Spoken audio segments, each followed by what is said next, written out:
Hey everyone, welcome back. Jordan here. Today we're going to be answering one of the most asked questions here on my YouTube channel, and that's how do I afford all of this Lego? Now I've actually been collecting Lego for just over 5.5 years. I was started in May of 2015. And as you can see, I've done a pretty good job of accumulating a pretty cool looking collection.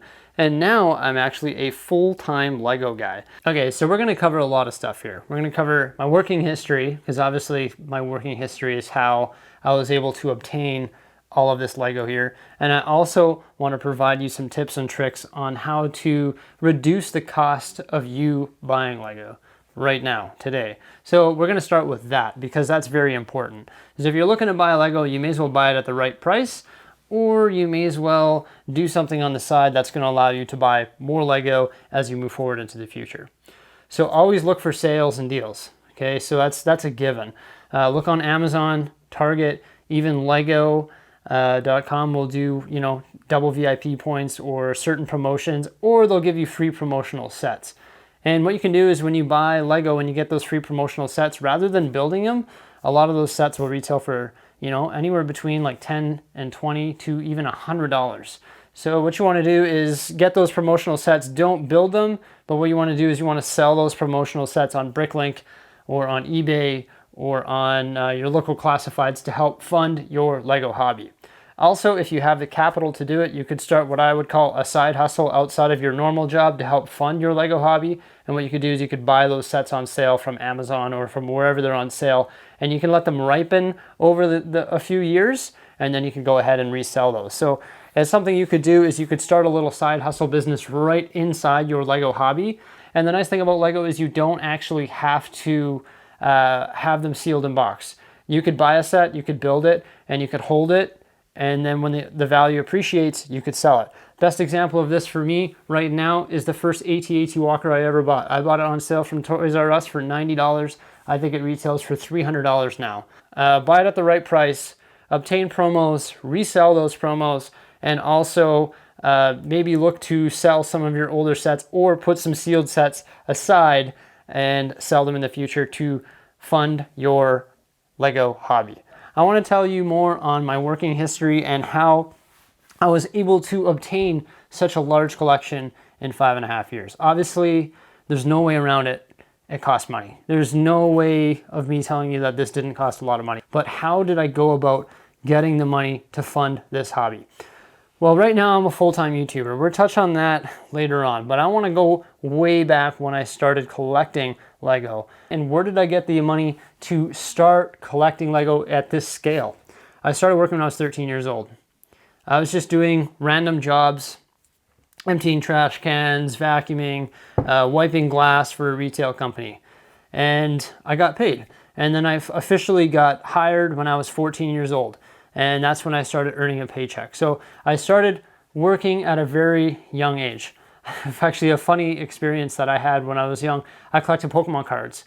I was almost like a little mini entrepreneur. And I would take those Pokemon cards and I would go to the schoolyard and I would sell and trade Pokemon cards in the schoolyard.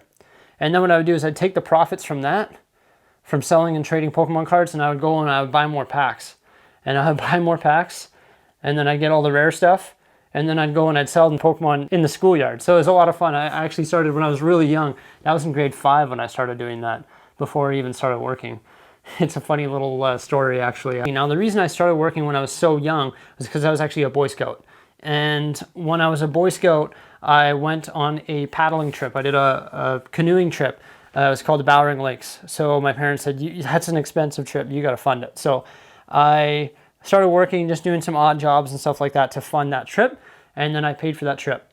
And then once I got back from that trip, the guy that I worked for who paid me, he was like, hey, do you want to work? You're 14 now, I can hire you. I was like, okay, perfect. So I got put on payroll and I was just working after school. I got hired there and actually stayed there until I was 29 years old. So I worked from 14 to 29. So I worked there for 15 years at that same company.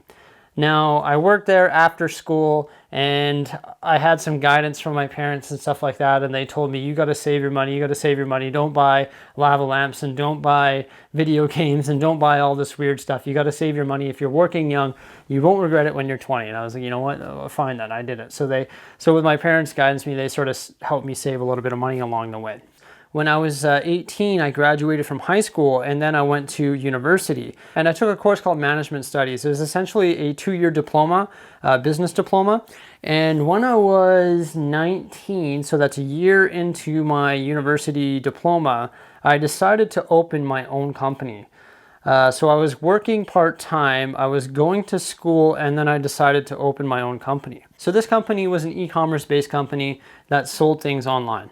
I sold anything that I could get my hands on for cheap and sell for a profit. And what I did was, obviously I was living with my parents when I was still in university, and then I graduated university, and then I moved out into my own house, and I was renting a house with some of my roommates. And I had a little business, and I operated it out of the basement. When I was working full-time, it paid for all of my expenses, and it also paid for my life. So I was able to sustain life from my full-time job. And then I have what I call a side hustle with my business, which was an incorporated company. And that company, what it did was it sold things on eBay, but what it did is it kept all the profits at a low tax rate.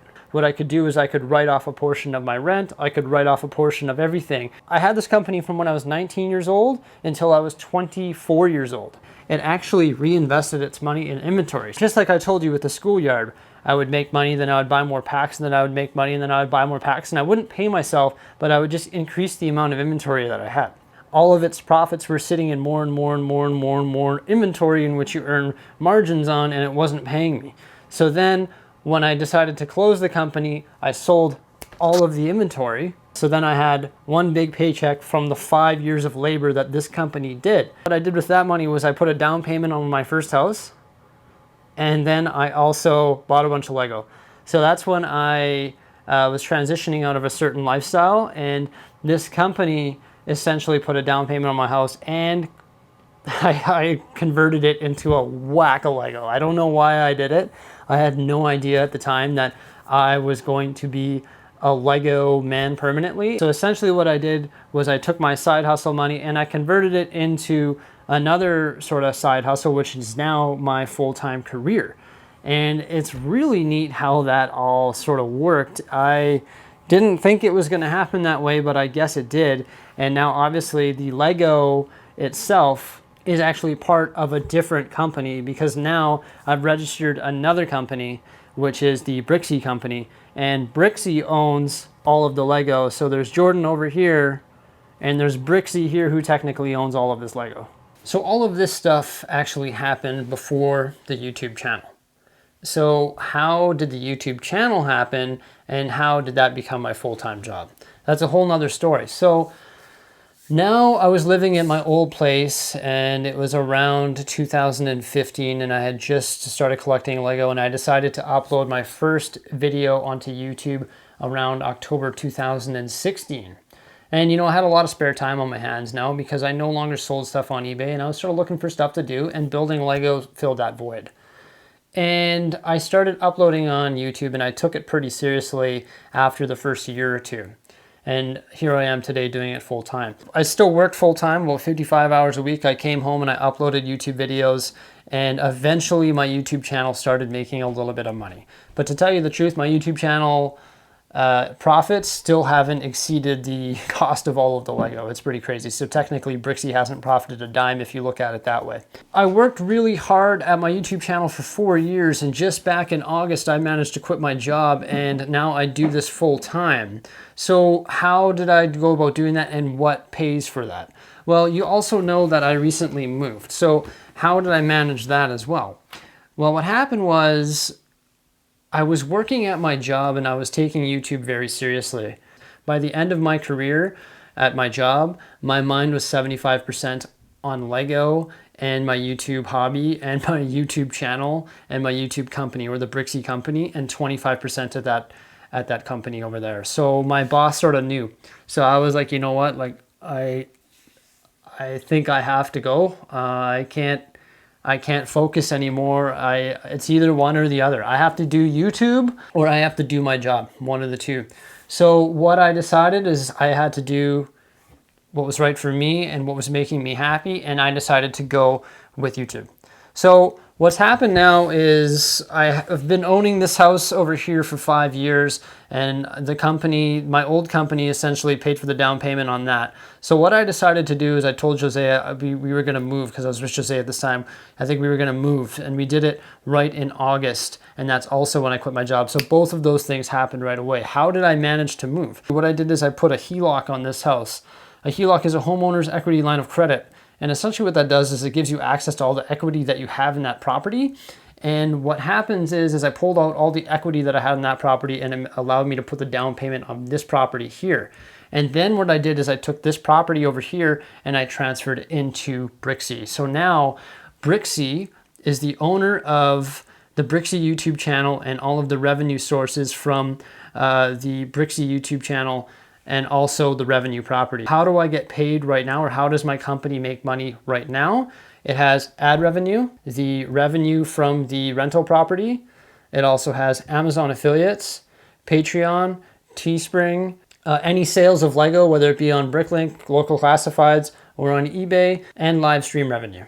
So now it has all of these different things that are all putting money into the company. And then what the company does is it gets taxed at a much lower rate. Not only that, but it can write off this whole basement. And in fact, Bricksie paid for the entire basement renovation, because this is technically Bricksie's property right here. And I can write off things like some of my heat bill, some of my electricity bill, some of my internet bill, some of my cell phone bill, also some of my mortgage, because technically this is Bricksie's space down here.